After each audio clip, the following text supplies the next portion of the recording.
కాసేపట్లో తెలంగాణ అసెంబ్లీలో వార్షిక బడ్జెట్ ప్రవేశపెట్టనున్నారు. మధ్యాహ్నం 12 గంటలకు ఒకేసారి ఉభయ సభలో బడ్జెట్ ప్రవేశపెడతారు. శాసనసభలో బట్టి విక్రమార్క, మండలిలో మంత్రి ఉత్తమ్ కుమార్ రెడ్డి బడ్జెట్ ప్రవేశపెడతారు. దాదాపు గంటన్నర పాటు బడ్జెట్ పైన ప్రసంగం కొనసాగే అవకాశం ఉంది. గత బడ్జెట్తో పోలిస్తే ఈసారి 10 నుంచి 15% పెరిగే అవకాశం ఉంది. ఫ్యూచర్ సిటీ కోసం మూసీ నది పునరుజ్జీవనం ఫస్ట్ ఫేజ్, అలాగే మెట్రో సెకండ్ ఫేజ్ కోసం నిధులు కేటాయించే అవకాశం ఉంది. మా కరెస్పాండెంట్ అజీం పూర్తి సమాచారాన్ని లైవ్ లో అందిస్తారు. అజీం, ముందుగా మూసీ నది పునరుజ్జీవనం కోసం ఈసారి ఫస్ట్ ఫేజ్ లో ఎన్ని నిధులు కేటాయించనున్నారు, అలాగే మెట్రో సెకండ్ ఫేజ్ కోసం కూడా నిధులు కేటాయించే అవకాశం ఉంది అని అంటున్నారు. ఈ బడ్జెట్ పూర్తిగా ఎలా ఉండబోతోంది ఈసారి?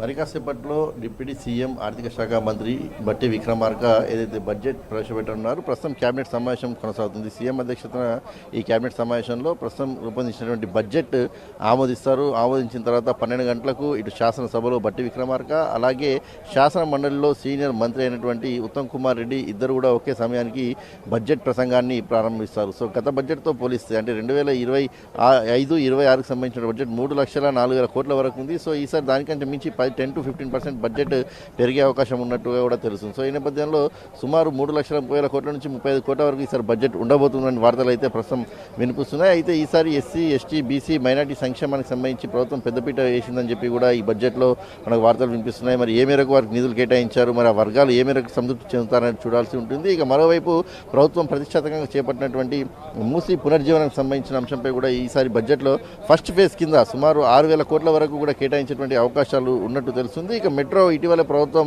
ఎల్ఎన్టీ నుంచి పూర్తిగా కూడా ప్రభుత్వం తన స్వాధీనంలోకి తీసుకున్నటువంటి విషయం మనకు తెలిసిందే. సో ఈ నేపథ్యంలో మెట్రో ఫేజ్ 2కు సంబంధించినటువంటి పనులు కూడా ప్రభుత్వమే చేపట్టాలని చెప్పి డిసైడ్ అయింది. దీనికి సంబంధించి కేంద్ర ప్రభుత్వం నుంచి అటు మూసీ నదికి మెట్రోకి కూడా కొంత నిధులు అడుగుతున్నప్పటికీ రాష్ట్ర ప్రభుత్వం నుంచి కూడా కొన్ని నిధులు కేటాయించాలని చెప్పి కూడా డిసైడ్ అంటే తెలుస్తుంది. సో మెట్రో ఫేజ్ 2కు సంబంధించి కూడా నిధులు మరి ఏ మేరకు కేటాయిస్తారనే ఒక ఆసక్తి అయితే రాజకీయ వర్గాల్లో కూడా నెలకొంది. ఇక మరోవైపు ప్రతిపక్షాలు ఏదైతే ప్రభుత్వం ఇచ్చినటువంటి 6 గ్యారెంటీలు ఏవైతే ఉన్నాయో 6 గ్యారెంటీలు ఖచ్చితంగా అమలు చేసి తీరాలని చెప్పి కూడా ఏదైతే పట్టుబట్టే అవకాశం కనిపిస్తుంది. 6 గ్యారెంటీలో ఇప్పటికే ప్రభుత్వం అటు 200 యూనిట్ల వరకు విద్యుత్ కావచ్చు, అలాగే ఉచిత ప్రయాణము, 500 బోనస్, దీంతోపాటు అనేక సంక్షేమ పథకాలను కూడా ఇప్పటికే ప్రవేశపెట్టింది. సో దీంట్లో మహిళలకు సంబంధించినటువంటి 2,500 ఇవ్వాల్సి ఉంది, తులం బంగారం ఇవ్వాల్సి ఉంది, మహిళలకు స్కూటీ ఇవ్వాల్సి ఉంది. ఇలాంటి అనేక అంశాలు 6 గ్యారెంటీలో కొన్ని అంశాలు మిగిలిపోయాయి. సో దీనికి సంబంధించిన బడ్జెట్లో కూడా కేటాయింపులు ఉంటాయా లేదా అనేది కూడా కొంత ఆసక్తికరమైన వాతావరణం నెలకొంది. అయితే ఇప్పటికైతే ఏ ప్రభుత్వ పథకాలు అయితే అమలవుతున్నాయో ఆ ప్రభుత్వ పథకాలకు సంబంధించినటువంటి బడ్జెట్ పూర్తి స్థాయిలో కూడా సిద్ధం చేసేందుకు ప్రభుత్వం సిద్ధమైంది. అటు రైతు భరోసా, రైతు బీమా, చేయూత, ఈ అన్నిటి సంక్షేమాలకు సంబంధించిన పథకాలకు కూడా బడ్జెట్ ఉండబోతున్నట్టు తెలుస్తుంది. ఇక మరోవైపు ఇంటిగ్రేటెడ్ స్కూల్స్ ప్రభుత్వం చాలా ప్రతిష్టాత్మకంగా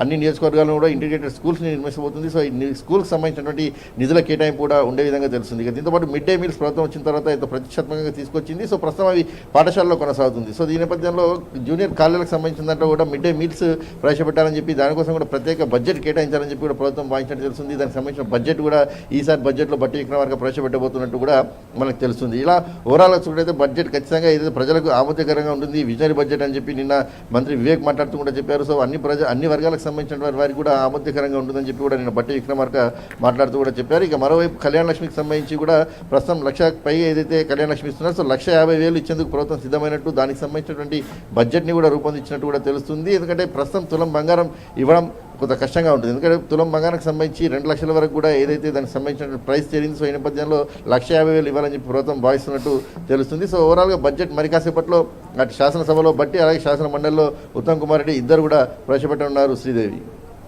right Azeem, thank you for the updates. ప్రేమ కోసం యుద్ధాలు జరగడం విన్నాం, ప్రేమికులను విడదీసే పెద్దలను చూశాం, కానీ ఆ ప్రేమని గెలిపించేందుకు ఊరంతా ఏకం